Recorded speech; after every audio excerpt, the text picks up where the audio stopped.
اس نے کہا، وہ پٹھان تھے، ہمارے حضرت سے بیعت ہوئے، انہوں نے کہا کہ مجھے اپنی بیوی پہ چھوٹی چھوٹی باتوں پہ غصہ آتا ہے تو میں اس کو مارتا ہوں، بعد میں مجھے ندامت ہوتی ہے کہ یہ کیا ہو رہا ہے. بولو بھائی، غلط ہو رہا ہے. لیکن اللہ کا خوف تھا نا، تو ان کو احساس ہو گیا کہ میں جو بیوی کو بلا وجہ مارتا ہوں، بلا وجہ کیا مارنا تو بہت سخت حالت میں اللہ نے اجازت دی ہے، بہت ہی کوئی معاملہ خراب ہو جائے تو ہاتھ اٹھانے کی اجازت دی ہے. ہمارے نبی صلی اللہ علیہ وسلم نے پوری زندگی اپنی کسی زوجہ پر ہاتھ، بولو بھائی، نہیں اٹھا. یہ نبی کے اخلاق تھے. ہمارے ہاں بعض لوگوں میں رواج ہے جانوروں کی طرح کوٹتے ہیں، پیٹتے ہیں، تمیز سے بات ہی نہیں کرتے.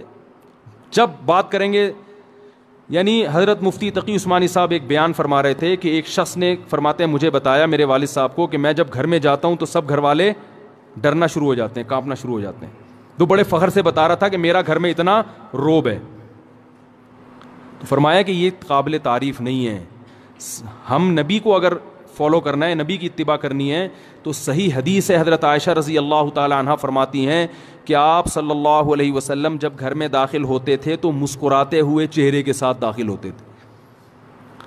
تو مجھے جب کسی نے بتایا نا ایک طالب علم کا قصہ کہ وہ گھر میں داخل ہوتا ہے تو گھر والے کانپنا شروع ہوتے ہیں، میں نے کہا وہ کوئی چنگیز خان کی اولاد ہوگا، پھر وہ اس کا اصلاحی تعلق کس سے ہوگا؟ چنگیز خان سے. چنگیز خان بھی جب بغداد آیا تھا نا تو سب کیا ہو گئے تھے؟ کانپنا شروع ہو گئے. تو بھائی ہم محمد صلی اللہ علیہ وسلم کی روحانی اولادوں میں ہیں، ہم چنگیز خان اور فرعون کی اولادوں میں نہیں ہیں. تو گھر والوں کے بارے میں بھی آپ صلی اللہ علیہ وسلم نے اخلاق بتائے ہیں. ہمارے ہاں جو طاقتور مرد ہوتا ہے وہ عورت کے حقوق پی جاتا ہے. وہ شریعت صرف عورت کے بارے میں جانتا ہے، اپنے بارے میں شریعت نہیں جانتا. کہ میں جو اتنا غصہ کر رہا ہوں بیوی کے اوپر، بلا وجہ بات بات پہ سختی کر رہا ہوں، کھانا تھوڑا دیر سے پک گیا تو اس کو مارنا شروع کر دیا، ڈانٹنا شروع کر دیا، تانے دینا شروع کر دیے، اس کے بارے میں بھی قیامت کے دن مجھ سے سوال ہوگا. ایک میں واقعہ سناتا ہوں پھر اپنی بات کو ختم کرتا ہوں. دیکھو، ایک صحابی نے اپنی ایک باندی تھی، عبداللہ ابن رواحہ رضی اللہ تعالیٰ عنہ، بڑے مجاہد صحابی تھے. عبداللہ ابن رواحہ بڑے مجاہد صحابی تھے. ان کی ایک باندی تھی، وہ باندی بکریاں چرایا کرتی تھی، ریوڑ لے کے جایا کرتی تھی.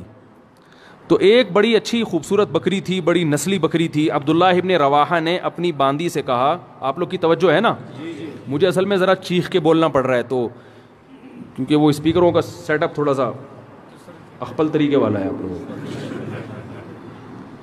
تو اتنا چیخ کے جو ہے نا آدمی پھر سنائی تو صحیح دے رہا ہے، لیکن وہ اس لیے دے رہا ہے نا کہ میں بہت چیخ رہا ہوں. بیان ہو رہا ہے چیخنے کے خلاف اور چیخنا مجھے خود پڑ رہا ہے. وہ ایک مولوی صاحب تقریر کر رہے تھے، میں ان کی تقریر سننے گیا، وہ بہت چیخ کے بول رہے تھے، حضرت علی نے فرمایا. وہ اتنی زور زور سے بول رہے تھے، میرے کان میں تکلیف شروع ہو گئی. میں نے کہا کہ حضرت علی نے کیا اتنی زور سے فرمایا تھا؟ ہے بھائی، بھائی جیسے حضرت علی نے آرام سے فرمایا تھا تو امام صاحب آپ بھی آرام سے ہی فرما دیں. تو آرام سے ہی بات کرنی چاہیے نا، چیخنا چلانا یہ شریعت میں پسندیدہ کام نہیں ہے. لیکن لاؤڈ اسپیکر ہی وہ آپ لوگوں کو شاید اتنا اندازہ نہ ہو سسٹم کا، تو اس لیے مجھے چیخنا پڑ رہا ہے بہت زیادہ. تو میں واقعہ سنا رہا تھا کہ بھائی دیکھو، ہمیں اپنے اخلاق بھی عورتوں کے ساتھ، جو گھروں میں خواتین ہیں نا، اس میں چنگیز خان بننے کی اجازت. میں آپ کو ایک بات بتاؤں، اگر ناراض نہ ہو، کراچی اور پنجاب میں مردوں کی شکایتیں آتی ہیں کہ بیویاں ظلم کرتی ہیں، اور بلوچستان اور کوئٹہ اور کے پی کے سے خواتین کی شکایتیں آتی ہیں کہ مرد ظلم کرتے ہیں.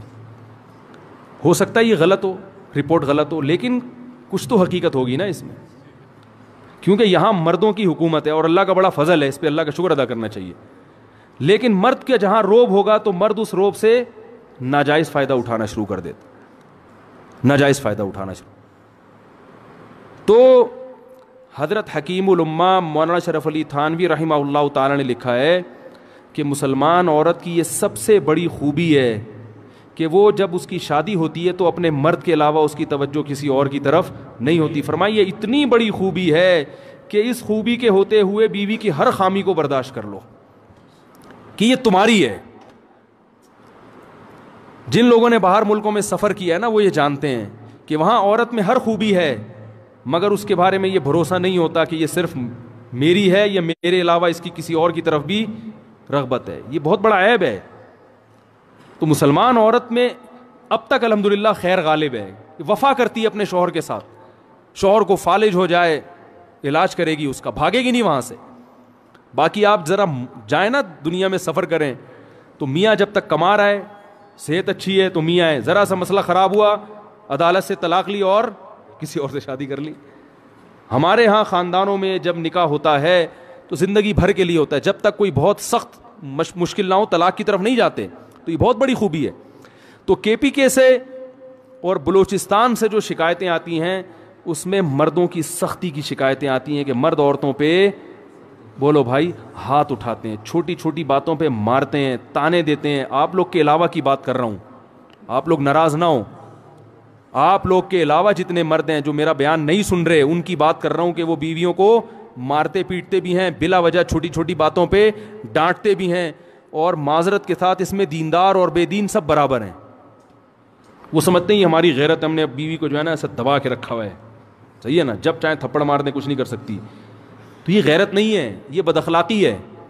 سب سے زیادہ روب محمد صلی اللہ علیہ وسلم کا تھا گھر میں, اور سب سے بڑا حق کس کا تھا؟ محمد صلی اللہ علیہ وسلم کا. لیکن پوری زندگی آپ نے کسی زوجہ پہ ہاتھ نہیں اٹھایا. آپ کہیں گے کہ بھئی ان کی بیویاں اتنی فرما بردار تھیں, جو کہو کر دیتی ہوں گی. ایسا نہیں تھا, فرما بردار تو تھیں, لیکن میاں بیوی میں جو اونچ نیچ ہوتی ہے وہ ہمارے نبی کے گھر میں بھی ہوتی تھی. صحیح حدیث میں ہے کہ ایک مرتبہ آپ صلی اللہ علیہ وسلم اپنی بیویوں سے ناراض ہو کے 1 مہینے کے لیے گھر سے باہر چلے گئے. کیونکہ جب میاں بیوی کا رشتہ ہوتا ہے تو پیغمبر کا اور امتی کا رشتہ الگ ہے, اور شوہر بیوی کا رشتہ الگ ہے. اور اللہ نے آپ کے گھر میں یہ واقعات اس لیے ہونے دیے تاکہ امت کو سبق ملے کہ بھائی اختلاف کے وقت کیا کرنا ہے. تو کتنا پریشان ہوئے ہوں گے کہ 1 مہینے کے لیے گھر سے غائب ہو گئے, فرمایا میں نہیں آؤں گا قریب کسی کے. اور جب 29 تاریخ ہوئی ہے نا تو گھر چلے گئے. صحابہ نے کہا یا رسول اللہ بھی 30 دن پورے نہیں ہوئے. آپ نے فرمایا مہینہ 29 کا تھا. ٹھیک ہے, مہینہ کس کا تھا؟ ناراضی کو ختم کر دیا پھر. لیکن ایسا نہیں کیا کہ ناراض ہوئے تو گھر میں چیزیں توڑنی پھوڑنی شروع کر دی ہوں اور اٹھا کے مارنا پیٹنا شروع کر دیا ہو, جو آج ہمارا حساب کتاب ہے. ہاں کوئی بہت ہی ٹیڑھی پسلی کی عورت ہے, بالکل ہی سدھرنے کا نام نہیں لے رہی, تو شریعت نے پھر مجبوری میں ہاتھ اٹھانے کی اجازت بھی دی ہے. لیکن ایسی عورتیں ہمارے معاشرے میں ان کا ریشو بہت کم ہوتا ہے, خاص طور پر ان علاقوں میں تو فرما برداری کا عنصر زیادہ ہے. تو اس میں ایک چیز میں ایک حدیث آپ کو سناتا ہوں, اس کے بعد اپنا بیان ختم کرتا ہوں. عبداللہ ابن رواحہ رضی اللہ تعالیٰ عنہ, عرب جو تھے نا یہ عورتوں پہ بڑے سخت ہوا کرتے تھے, خاص کر قریشی. جو قریش کے قریشی لوگ تھے نا یہ بیویوں پہ کیا ہوتے تھے؟ سخت ہوتے تھے. لیکن اسلام آنے کے بعد کیسے تبدیل ہوئے؟ عبداللہ ابن رواحہ رضی اللہ تعالیٰ عنہ نے نبی وہ اپنی باندی سے کہا کہ میری اس بکری کی خاص طور پر تم نے کیا کرنی ہے؟ حفاظت کرنی ہے. تو اللہ کی قدرت کہ وہ بھیڑیا آیا اور اس بکری کو کھا گیا. عبداللہ ابن رواحہ کا غصہ آیا اور انہوں نے ایک تھپڑ لگا دیا باندی کے, صرف ایک تھپڑ مارا ہے, بیوی کے نہیں بلکہ, حالانکہ باندی کا درجہ بیوی سے, باندی تو نوکر ہوتی ہے نا, غلام ہے, لونڈی ہے, اس کا وہ مقام تھوڑی ہے جو بیوی کا ہے. ایک تھپڑ لگا دیا. عبداللہ ابن رواحہ رضی اللہ تعالیٰ عنہ چونکہ مسلمان ہو چکے تھے نا, زمانہ جاہلیت میں تو ہوتے تو 20-30 تھپڑ مار دیتے کہ بھئی اس نے غلطی کی ہے. ہم ہوتے ہم کیا کہتے ہیں, یار بھیڑیے نے کھانا تھا تو اسی بکری کو کھانا تھا ہے بھائی, اور بکریاں نظر نہیں آئیں, اس کا مطلب تمہارے بھیڑیے کے ساتھ کیا ہیں؟ تعلقات ہیں. ٹھیک ہے, تم نے مخبری کی ہے بھیڑیے کو, اسی کو کھاؤ آ کے. 10 باتیں سوچتے اور منفی ذہن چلتا. عبداللہ ابن رواحہ نے غصے میں ایک تھپڑ لگایا, مگر ندامت ہوئی. کیوں؟ اسلام لا چکے ہیں, ان کو پتا ہے کہ ایک ایک عمل کا قیامت کے دن جواب بولو بھائی دینا پڑے گا. اگر اس میں باندی کی غلطی نہیں تھی تو میرا تھپڑ قیامت کے دن اعمال میں لکھا جائے گا, اور عین ممکن ہے کہ باندی کی غلطی نہ ہو, کیونکہ بھیڑیا جب آتا ہے تو وہ تو نگرانی کے باوجود کھا جاتا ہے. اب احساس ہوا تو رسول اللہ صلی اللہ علیہ وسلم کے پاس آئے, عرض کیا یا رسول اللہ میں نے باندی کو تھپڑ مار دیا ہے, کیا مجھ سے ظلم تو نہیں ہوا؟ مختصر سنا رہا ہوں حدیث. آپ صلی اللہ علیہ وسلم نے صحابی کو حکم دیا کہ اس باندی کو آزاد کر دو. اس وقت آج کے حساب سے دیکھا جائے تو باندی کی قیمت کروڑوں اربوں روپے بنتی تھی. سب سے مہنگا مال کیا ہوتا تھا اس زمانے میں؟ باندی. ایک تھپڑ کے بدلے میں نبی نے کیا حکم دیا؟ اگر جہنم کی آگ سے بچنا چاہتے ہو تو اس کو آزاد کر دو. عبداللہ ابن مسعود رضی اللہ تعالیٰ عنہ نے ایک دفعہ اپنے غلام کو مارا. وہ بھی غلام تھا، نوکر تھا، بیوی نہیں تھی. غلام کا مقام تو بیوی سے کم ہوتا ہے.